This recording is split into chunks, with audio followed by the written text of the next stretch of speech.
Halo semuanya, nama saya Revian Muhammad Amirul Danis. Di sini saya akan membahas tentang varian terbaru dari Vauxhall, yaitu e-Corsa. Today, our new generation Opel Corsa, the sixth generation Corsa. And I'm even prouder to present it as a pure electric car way before we talk about its more traditional powered versions. The new Corsa is electric.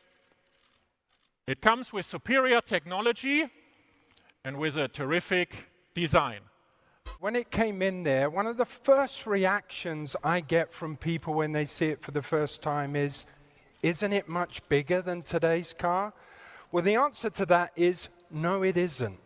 Because the footprint, be it the length and the width, is almost the same as today's car. It's fractionally longer. In fact, it's fractionally narrower than today's car, but it's all about the optical illusion that we've created with the design. And some of the typical features that you see on all Opels, whether it's the front and the rear, is our wing signature lighting. Across all of our cars, we intend to develop that further as we go into the next generation of vehicles. But what we've done on this vehicle is everything, again, is very slim and high-tech. This car really emphasizes the shoulders, again, giving the car a really terrific stance, making it look like a driver's car.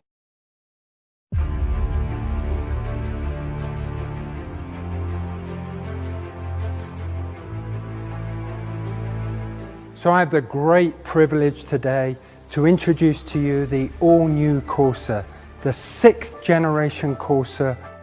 What makes this vehicle even more iconic and even more important for Opel is that this vehicle also is electric. Let me talk to you about some of the design details that we've worked very hard on to achieve all of the great values of the Opel brand.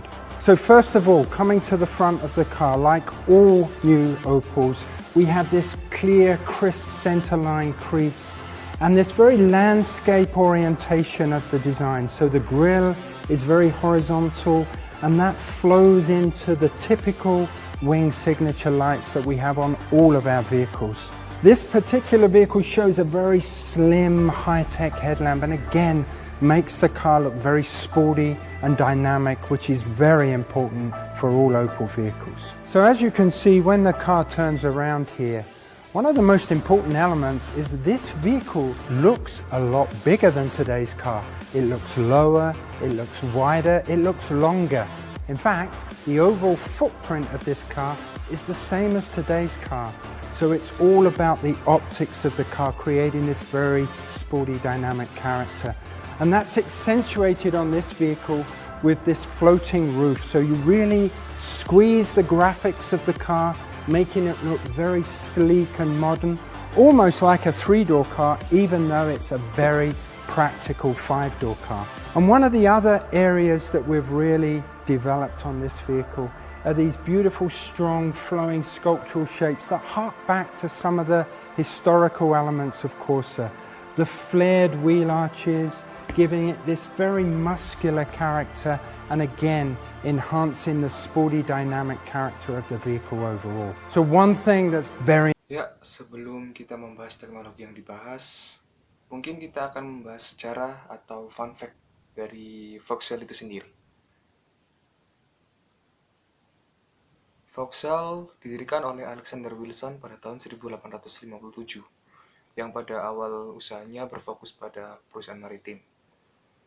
Terus pada tahun 1903, Vauxhall baru memproduksi sebuah mobil. Setelah berjalan beberapa tahun memproduksi mobil, Vauxhall diakuisisi oleh GM, General Motor, lebih tepatnya pada tahun 1925. Oleh sebab itu, mengapa banyak produk dari Vauxhall dan Opel hampir sama? Ini merupakan fun fact kedua dari Vauxhall. Pada tahun 2016 atau 2017 kemarin, Vauxhall dari pihak General Motor diakuisisi oleh PSA Group. Jadi, kalian jangan bingung mengapa akhir-akhir ini mobil dari Vauxhall mesinnya sama atau bisa dibilang mirip dengan Peugeot, karena Vauxhall sendiri telah diakuisisi oleh pihak PSA Group yang merupakan brand ambasadornya adalah Peugeot. Mungkin sebelum kita membahas teknologi yang diusung oleh Vauxhall, alangkah baiknya kita mendengar sebuah penjelasan dari engineer Vauxhall itu sendiri.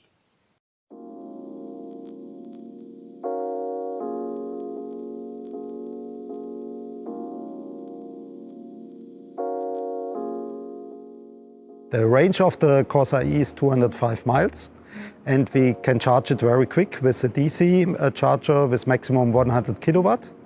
And then you can load or charge 80% of the battery within 30 minutes.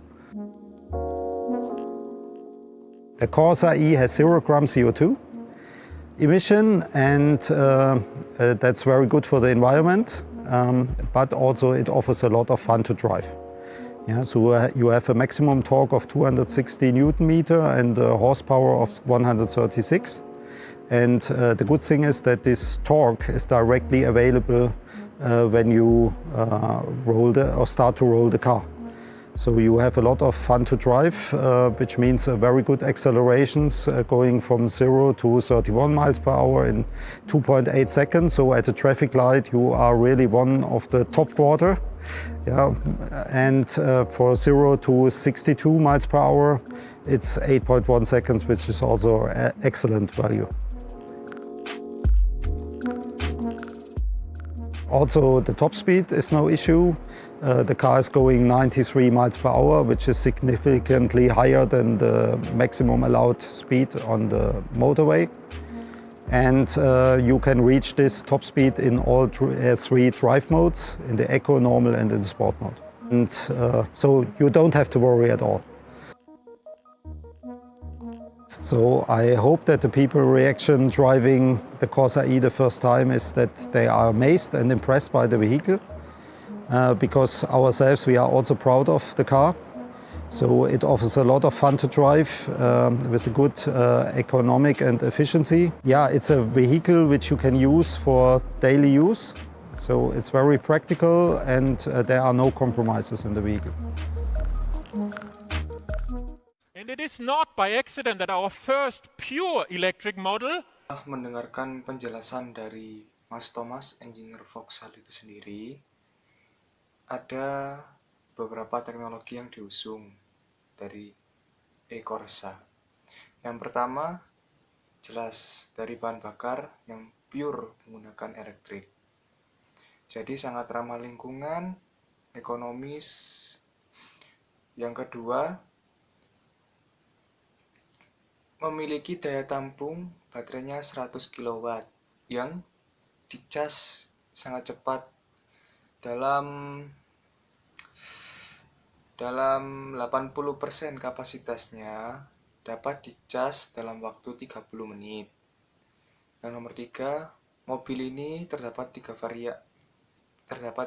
model berkendara. Yang pertama Eco, yang kedua normal, dan yang ketiga Sport. Lanjut lagi, torsi dari mobil ini 260 Nm dan 136 horsepower. Model dan teknologi mobil ini hampir sama dengan Corsa yang menggunakan bensin.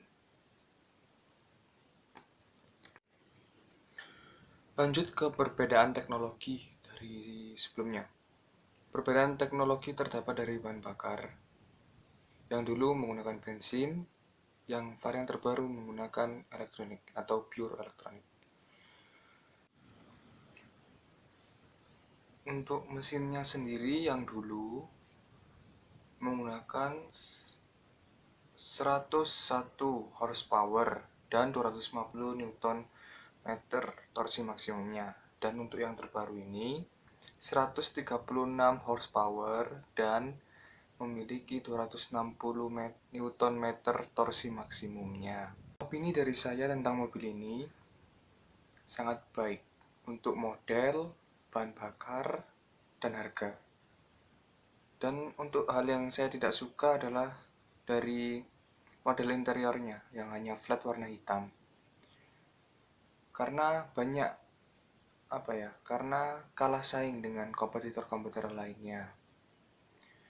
Dan juga kursi belakang tampak sempit, terutama pada kaki-kaki, tempat untuk kaki bersandar itu, dan tingginya itu mungkin untuk pria, untuk orang tinggi 170 ke atas mungkin itu sangat kecil. Kurang lebihnya mohon maaf. Sekian dari saya atas pembahasan Vauxhall, dan saya harap ada saran dan kritikan yang membangun untuk saya agar bisa lebih berkembang lagi. Terima kasih. See you next letter.